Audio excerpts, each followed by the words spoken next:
Saudara, Polda Metro Jaya mengungkap rekam jejak produser sekaligus sutradara produksi film porno di Jakarta Selatan. Dia diketahui pernah berkali-kali alih profesi, mulai dari tukang pijat hingga pemulung. Polda Metro Jaya terus mengusut sindikat rumah produksi film porno di Jakarta Selatan. Tersangka I yang berperan sebagai produser sekaligus sutradara film porno diduga sebagai otak dari produksi film asusila ini. Polisi mengungkap rekam jejak tersangka I yang berbeda 180 derajat dari profesinya saat ini.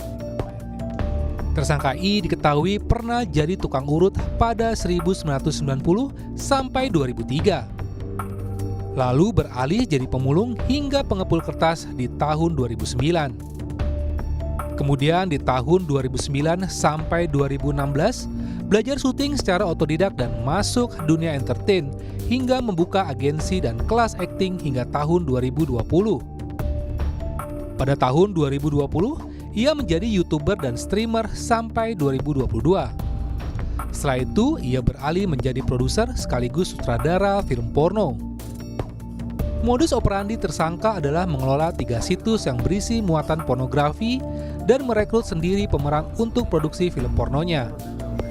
Si I ini memang backgroundnya juga sebagai sutradara dulu, dia juga sudah pernah membuat beberapa film, baik yang mana genre dari film tersebut film horor dan juga komedi. Namun berjalannya waktu karena terkait dengan motif ekonomi yang mana mungkin dengan menawarkan film seperti ini lebih banyak peminatnya, akhirnya dia terjun ke bisnis dunia pembuatan film seperti ini.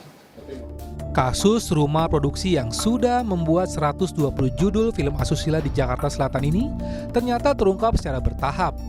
Semua berawal dari penangkapan 2 tersangka pertama, yakni I dan JAS.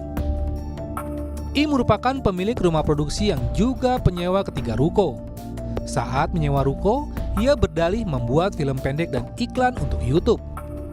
Faktanya, I mengubah ruko menjadi studio porno sekaligus menjadi produser dan sutradara film serta mengelola 3 website berbayar untuk menjual konten asusilanya.